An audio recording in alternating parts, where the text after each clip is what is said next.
only thing that's on my mind is who's gonna run this town tonight. Yeah, I say that we are. This is Rock Nation. Pledge your allegiance.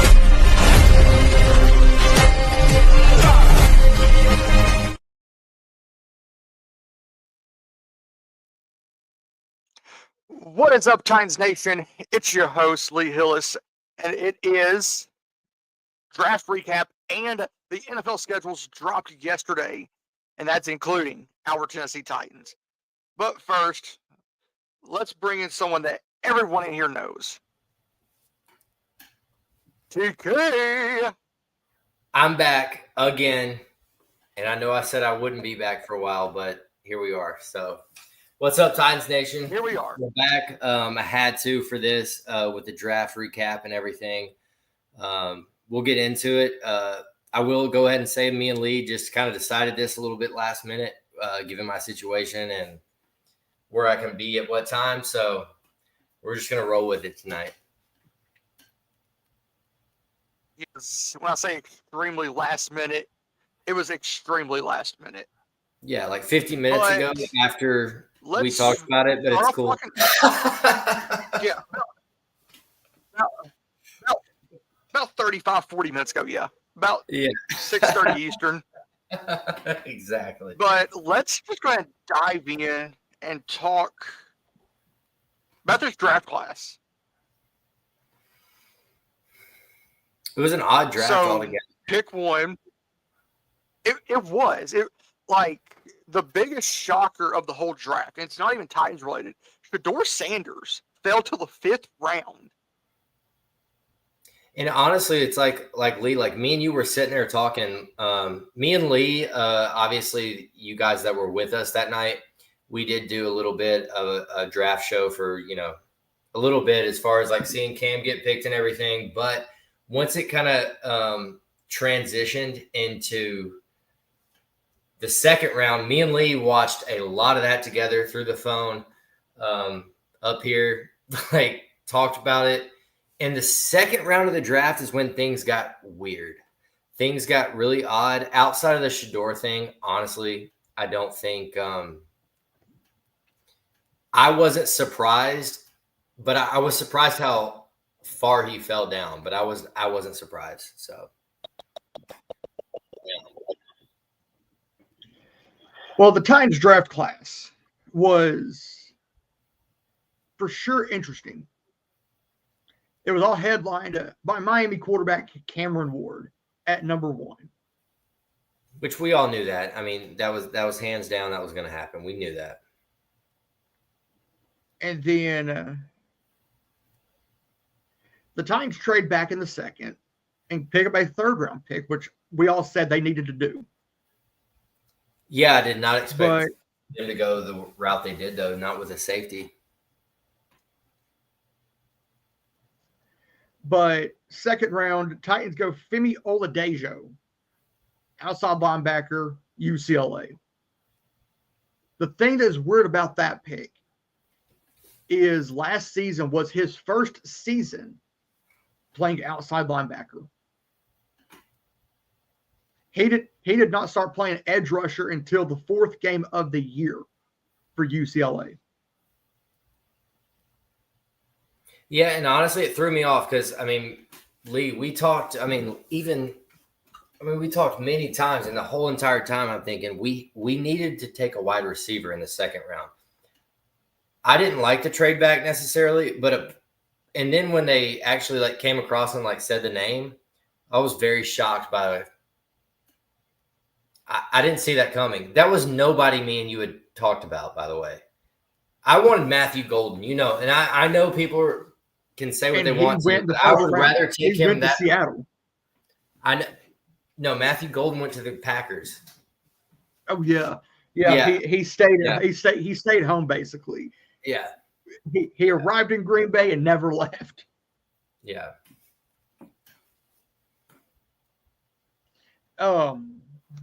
But then we went Kevin Winston Jr., safety from Penn State.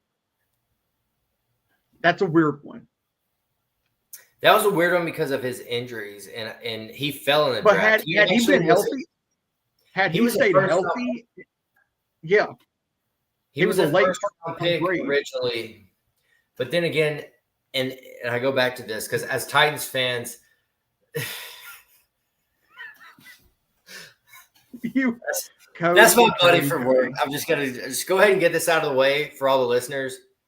That's my buddy from work. So yeah. Anyway, he's giving me a hard time. He did what in this cup?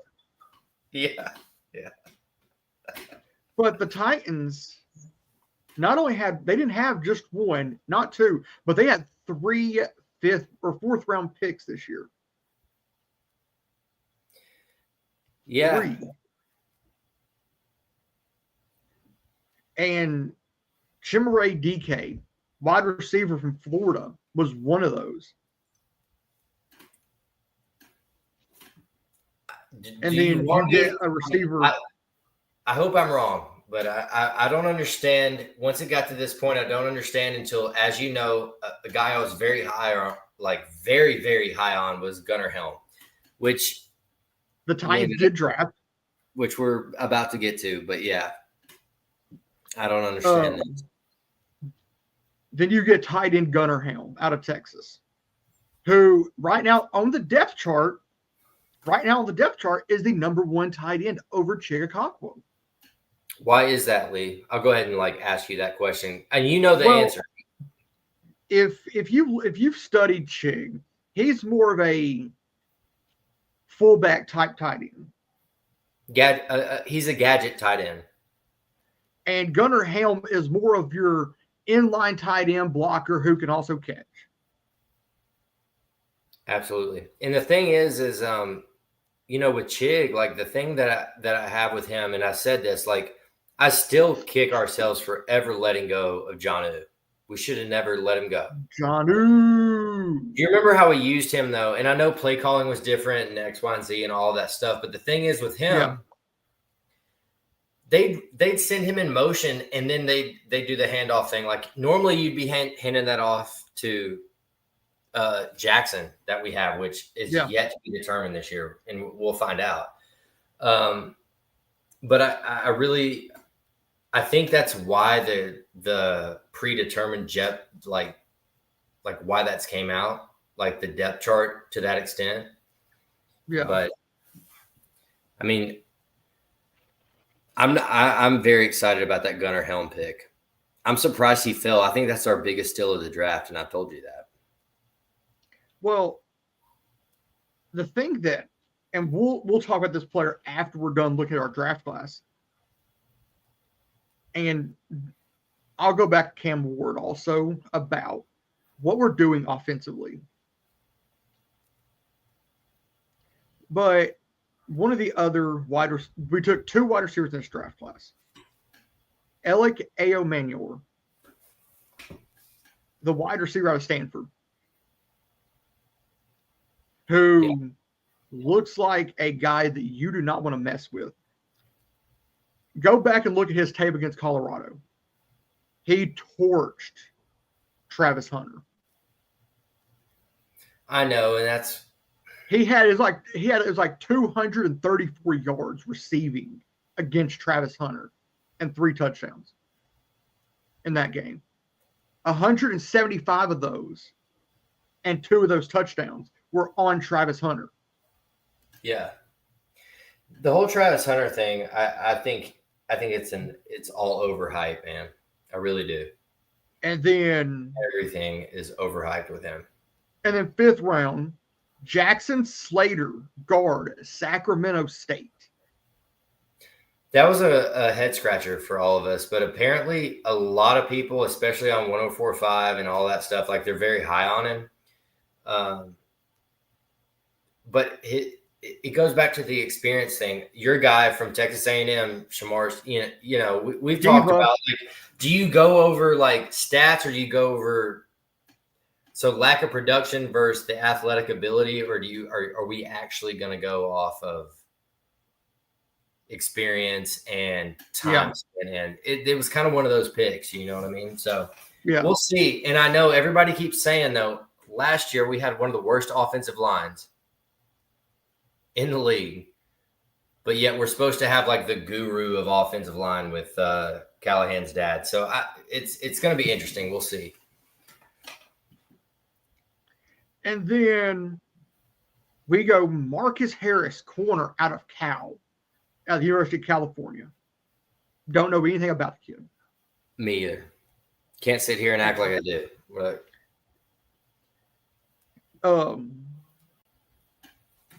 and then we go running back Khalil Mullings out of Michigan, who was one of Donovan Edwards' rotational pieces. And I'm surprised Donovan Edwards went undrafted. We're gonna get to the undrafted part soon because you already know. We got to talk about our boy Xavier Restrepo. We will, yeah. And actually, let's go ahead and jump straight into freaking Restrepo. Okay. Dude looks like a freaking dog in rookie minicamp. Here's the thing: the only reason he dropped how he did is because of his 40 time. That's it. But he don't like if you look at like him on tape, he don't look like he's running 4.8. He looks like he's running 4.5. And Lee, you know how we do in this devil, like the whole advocate thing over here. I'm gonna be honest with you. The videos I've seen of him running, even the highlights, I'm just gonna be honest. I will disagree with you. He looks like he's running in mud, but the thing is, it's about space and how he creates it. Yep. The thing with him is go back and look at the Florida tape. Especially if he's gonna like do like the slot receiver thing. If he's gonna do that, the space that he creates. I mean, I could make a correlation to basketball, but I won't get into all of that. But like, the way he moves without the ball to get him that open, you don't have to run a 4.5. And I mean, his tape shows it. Now, obviously, NFL players are way faster, and it may not be the same thing. But I would say Gunnar Helm and him, undrafted, both steals, and one of those being undrafted. I hope I'm right. It looks like Restrepo's going to wear number 87. Yeah. And I have the numbers, the rookie numbers. So if you want to go out, buy a jersey, do. Cam Ward will wear number 1. I'm shocked on Warren on that, man. I'm a little shocked on it. And speaking of Warren Moon, he even made the statement on Up and Adams with Kay Adams. The Oiler jerseys or the Oiler uniforms will never be worn again. I'm fine with that because apparently we don't do too well. We're cursed. We're cursed. I was about to say, I'm fine with that. Try not to be like superstitious, but wearing number 53, outside linebacker, Femi Oladejo. Yeah. 23, Kevin Winston Jr. Chimere DK will wear Ryan Tannehill's old number 17. Dude, that's weird, man. Ever since they changed like all of the numbers and everything in the NFL to where like different positions can wear these type of numbers. Yeah. Gunnar Helm will wear number 84. Ayo Manor, wide receiver out of Stanford, will wear number 5. Jackson Slater will wear number 64. Marcus Harris will wear number 26. And Mullings, the running back out of Michigan, will wear number 28.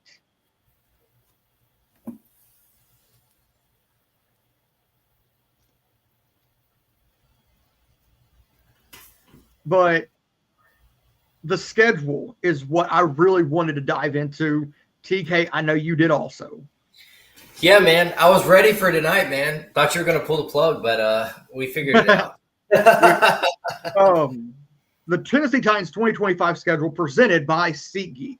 And of course, while we're at it, we might as well give a quick shout out to our partners over at SeatGeek. You can use our code 615podcast. That is 615PODCAST at checkout for $20 off your first order of $50 or more on SeatGeek.com or on the SeatGeek app. The schedule lays out like this, starting in preseason. Week 1, the Tennessee Titans will have joint practice in Tampa Bay. Preseason game 2, joint practice with the Atlanta Falcons. the third preseason game with the Minnesota Vikings. So at Tampa, at Atlanta, and Minnesota. Yeah. Just talking about the schedule, poor Minnesota this year. We won't take long on it, but can we just like touch on that for a second? Actually, while I What did they because do? I think What did they do to the NFL to deserve what they got with these like UK games back to back to back? Like that's insane. so, the Minnesota Vikings will play the Steelers at home again at the Steelers because this is a road game for them in Dublin, Ireland, in week 4. Week 5, they turn around and play the Browns in London. But you know who I feel more sorry for than anything? The Broncos. They got the short end of the stick. So their bye week is not until week 12. But week 6, they play in London.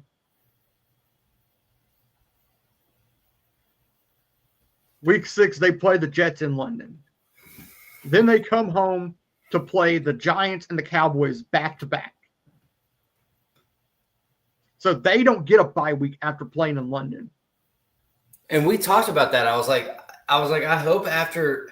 I literally, what did they do to Roger? Why? Like what? Like they had to agree to it. Well, every team like the bye weeks are put in like a bowl or something, and they're picked by whoever's doing the schedule. Yeah. So the Titans' schedule falls like this. We're going to take it in increments of 5 games. Weeks 1 through 5. At home the Titans go to Denver. They play at home against the Rams. We start division play September 21st, week 3 against Indianapolis. Week 4, go to Houston. And then week 5, Arizona. Yeah. And honestly, we were talking like the whole bye week thing. Like last year, it was just so different. It was like week 5 or week 6 last year. I can't remember exactly what it was, but I remember it was a big thing. Remember, Big Jeff actually like came out and was like talking about it. He was like, "This is insane." And 3 of our first 5 are on the road. That is tough. Yeah. And then October 12th, which is week 6, we go to Vegas. The Mike Vrabel return game, October 19th. I wish that would have been prime time. We didn't get any. Week 7. Yeah, no primetime games. But like we have, what was it, like 6 games in the late window on Sundays. And historically, those don't go well for us. So like I told you, first time, and honestly, like I would almost say like Titans history. I don't think that's ever happened. So like the games that are in that late window, Denver, at Denver, at the Cardinals, at the Raiders, at Indianapolis. That's a weird one for me. I don't know why we're playing Indy that late up there by you. I don't know why we're doing that. So at Denver, at the Cardinals, at the Raiders, at Indy, then San Francisco.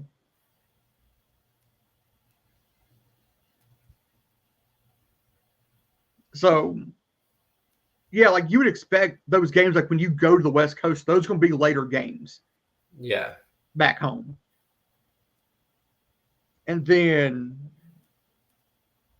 so you get the Raiders in Vegas in week 6. Week 7, at home against Mike Vrabel and the Patriots. Week 8, you go to Indianapolis. Week 9, you play Justin Herbert and the Chargers. But the thing that I like, and you and I talked about this, you get 3 division games before your bye week. Last year we had them all stacked up at the end of the season, and Yeah. Like we had like 5 of 6 of our division games in that back end after the bye. yeah, And then you get your bye week in week 10. So you play 9 games, then you get your off week. I mean, And I'm then you okay with play- that. It's kind of like halfway, honestly. Yeah. And then week 11, you go right back into division play.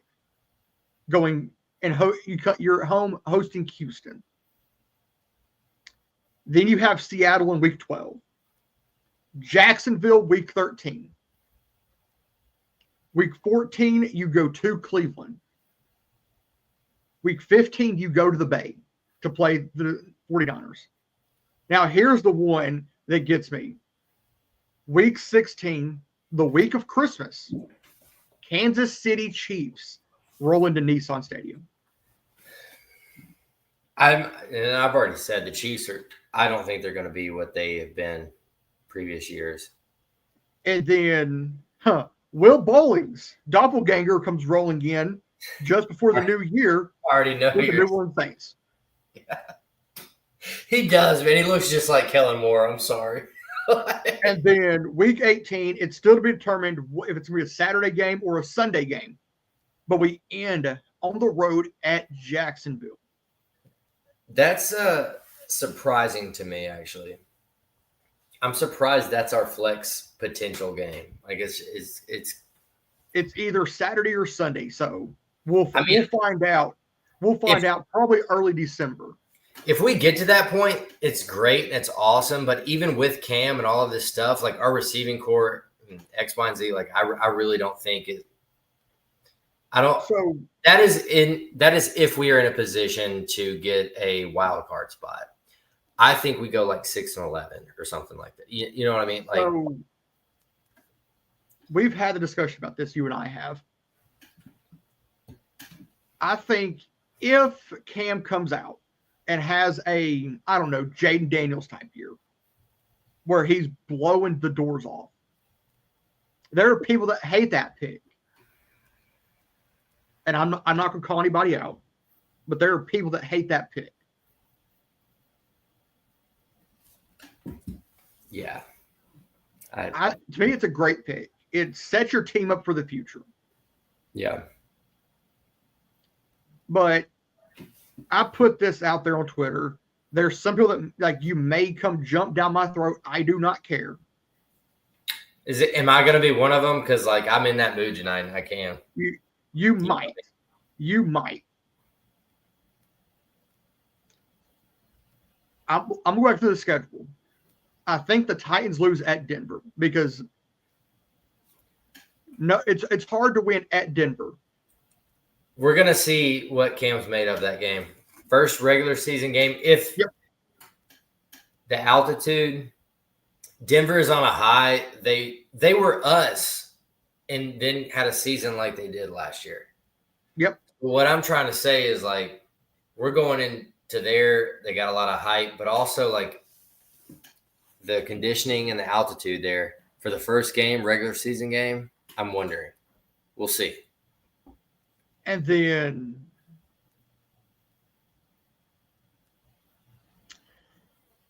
I say we come home and beat Matthew Stafford and the Rams.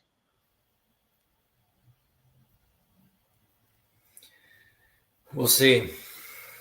And then I say we win our first division game of the year against Indianapolis. I actually agree with that. I agree with that one. You're going to see a pattern with this. Yeah. You may think I am outrageous. You may think I'm ridiculous. I think we sweep Indy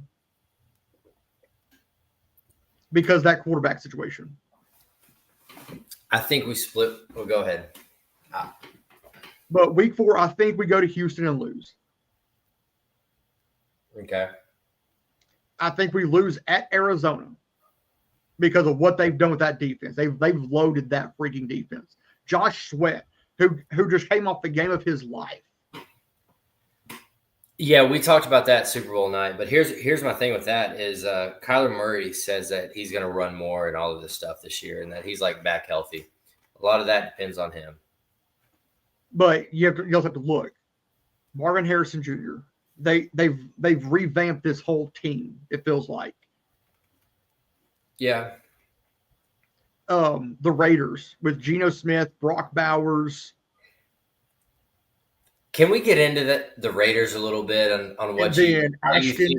No. We're not skipping over this. We're going to talk about it. We're going to talk about I it. have us going to Vegas. And what? Do you have us winning or losing? Pulling out the dub.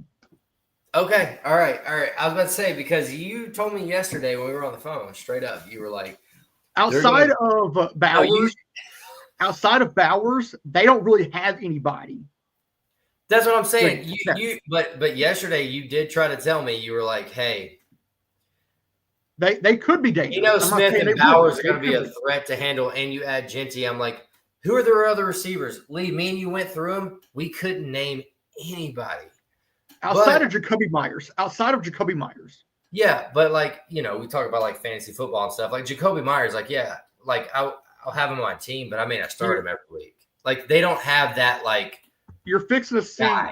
You're fixing to see a streak start with that Raider game with me. Okay. All right. I will hold you to that, and we will do a pod and we'll talk about it. I think we go to Vegas and win. Okay. I think we come home and take care of Mike Vrabel and the Patriots. I think we beat Vrabel and the Patriots. I'm going to tell you right now, we lose that game. I still am mad about the Vrabel thing, man. I think Vrabel's too smart. He'll figure something out. You know how Vrabel is. Like this is a game. This type of game. That's a Vrabel type of game. Like he's gonna. His defensive coordinator has no experience as a defense. What experience does he have with the defense, though? Think about it. The Patriots defensive coordinator is a former defensive line coach Okay. who was given an opportunity to be a head coach in preseason and lost. Yeah. Oh, yeah. I don't know, man. I think Vrabel comes in here and figures it out somehow. I think we go to Indy. And what week is that? Week 8. I think we go to Indy and win. Well, I might just have to come up there and watch that game with you. I think we win at home November 2nd against the Chargers. So I think we rattle off 4 straight wins going into the bye. So what are we setting out right now? 3 losses, so 6-3. No. But keep going. I think we come out of the.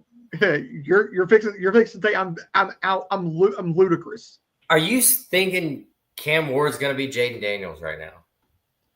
I'm thinking if we can get crap figured out, we have a chance to salvage something. Yeah, and this is way too early, but still. Yeah, I get you. I think we go to Houston and win. So I think we split with Houston, or we win at home against Houston. So that's 5 straight. Go ahead and give me 6 straight. When we beat Sam Darnold and the Seahawks. Go ahead and give me us beating Travis Hunter and the Jacksonville Jaguars. Yeah. And then we go to Cleveland and lose to Myles Garrett and the Browns. And who knows who the quarterback's going to be there? That's a whole other pod we could do. Yeah. And I think we go to the West Coast to San Fran and lose. Okay. I think we come home and lose just before Christmas to Kansas City. But you've made it mention. The last time Kansas City played in Nashville, they got spanked, and they got spanked big time.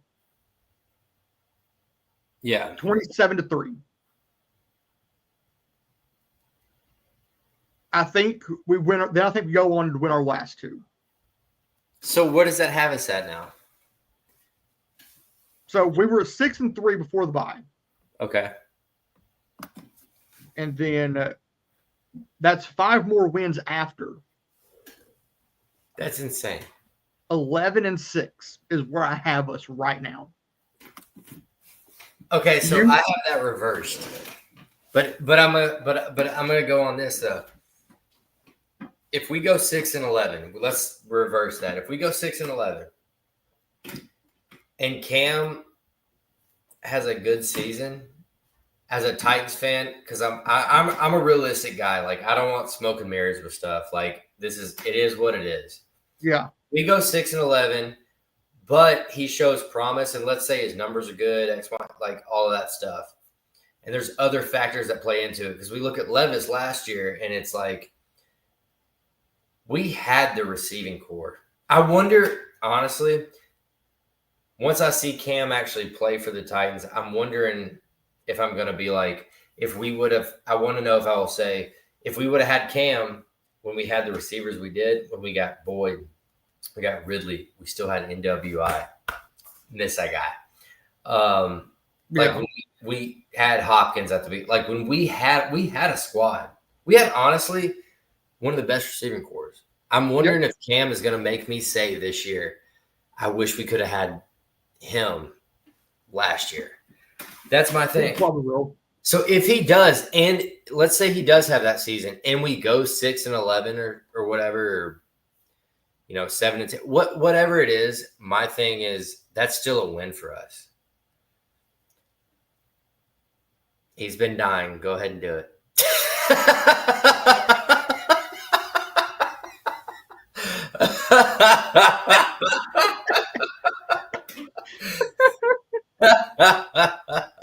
But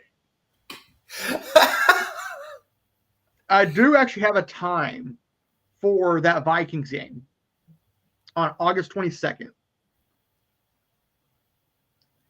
7 p.m. Central, 8 p.m. Eastern on CBS. Yeah. So I think the Titans might be in a good place. We have to wait and see what this whole thing's going to look like. Yeah. But hey, should we just go ahead and roll the other intro before Yeah. we get out of Go here? ahead and show them. Like I said, I'm not going to be here all the time, but when I am, we do have another intro, so we'll give you. So Give you a the one we started off the show with, which was the one that had Logan Ryan picking off Tom Brady, which was a beautiful thing. But this other one, it's completely different. And here it is.